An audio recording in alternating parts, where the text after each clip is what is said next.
Alright, hello citizens of the Nigelverse. It is Nigel once again, and this is going to be another match review. You know, some matches happen once in a lifetime, and some matches happen only once in a lifetime, and it's just a one-time thing, one and done, and then we go from there. Or even though some people want to see the match happen again, and it doesn't.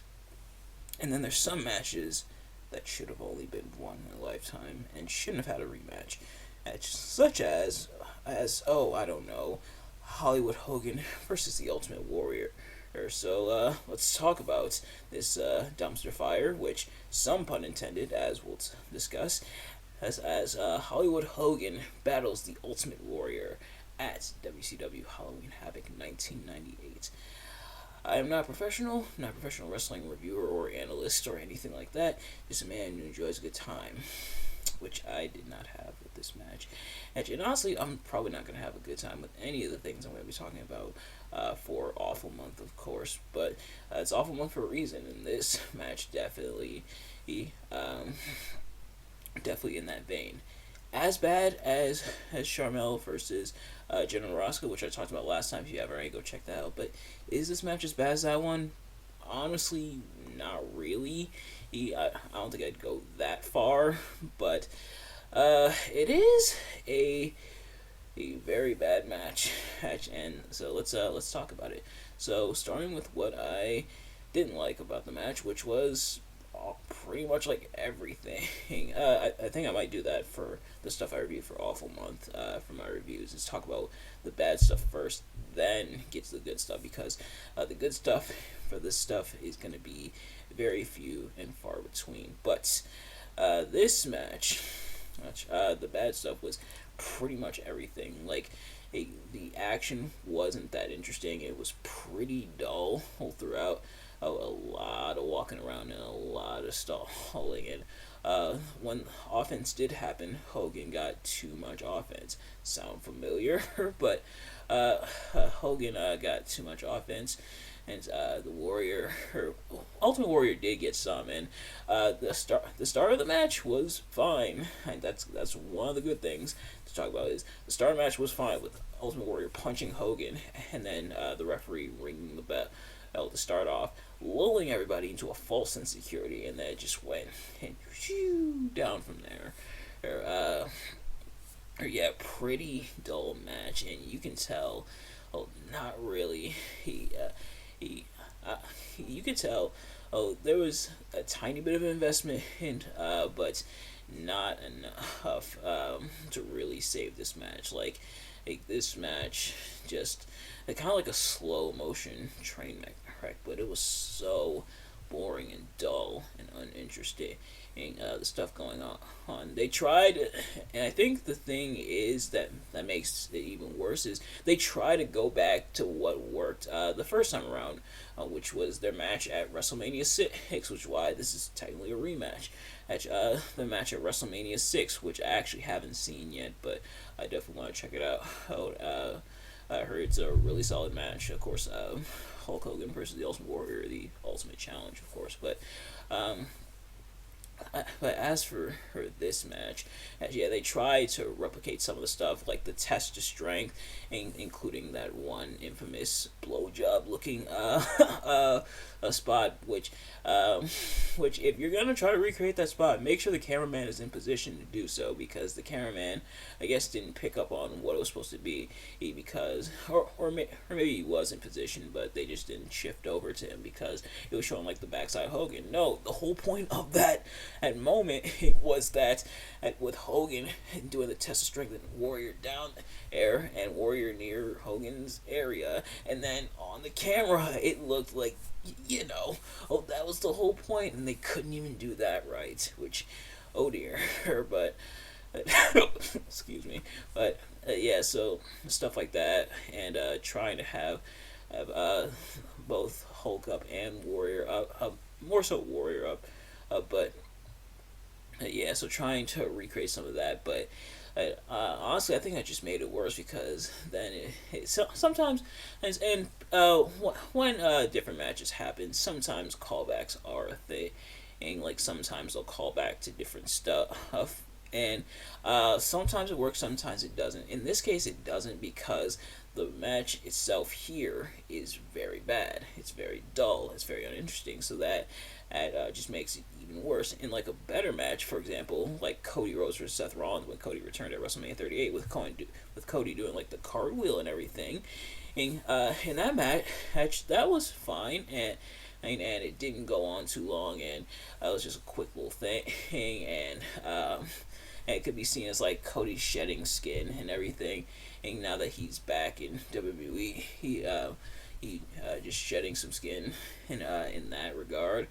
So I think sometimes callbacks can work, but it didn't really work here. Right, it didn't look good here. And then the ending, they had to conjure up a new one on the fly because the first one didn't pay off. So the ending was supposed to be Hulk Hogan throwing a fireball at the Ultimate Warrior, but Hogan messed up and caught himself in the face with the fireball instead. You can see him kind of fiddling around with it, but didn't quite do it right. It blew up in his face, busted him open and everything, and it looked really, really bad.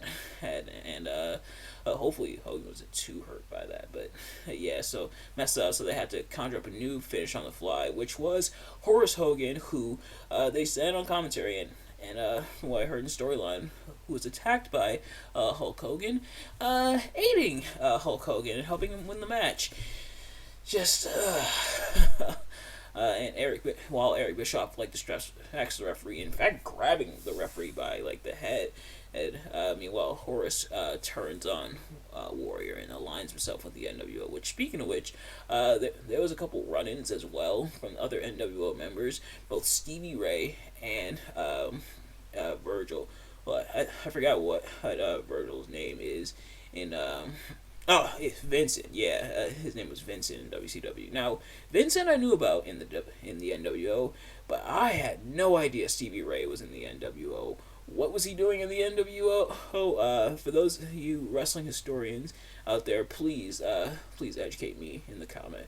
And it's because did not know Stevie Ray was in the NWO at all. That really caught me off guard. Or I know the NWO had a lot of people, so it was probably inevitable that there'd be at least one or two curveballs in there. But yeah, I had no idea that he was in the NWO. What was he doing there? Please let me know in the comments below. But nevertheless, Horace turning on Warrior, and well, not really turning on Warrior because they didn't really have any association up to this point. At least I don't think. But ultimately, Horace siding with Hogan here, which I believe Horace is Hulk Hogan's nephew. / Hollywood Hogan. I might interchange between the two. But yeah, so Horace aligning himself with his uncle Hollywood Hogan, and to join the NWO, conjuring up the new finish and everything, and yeah, just kind of like really weird, kind of a weak chair shot as well. So that just ended, but thankfully the match over pretty much after that, and yeah, so just kind of a disappointment all around. And the fact that the referee let a lot of stuff go, which sometimes could work out, but here it just really made you roll the eyes, you know. I was like, but nevertheless, that's the bad stuff out of the way. Now, I will give a little bit of credit, and I talk about the punch from Warrior in the face. He's at least most, and I will say this, compared to the reason I say that I don't think it's as bad as Sharmell versus Jen Maraska, because at least there was some decent moments between the two, some like okay moments, nothing like to wake the crowd up. The crowd was almost dead this entire time. But nothing to like to majorly pop the crowd, but the stuff in the ring was like okay. One or two botches at least that I noticed, but otherwise it was okay. At least it wasn't a total dumpster fire like Sharmell versus Maraska. At least some of the stuff here was okay.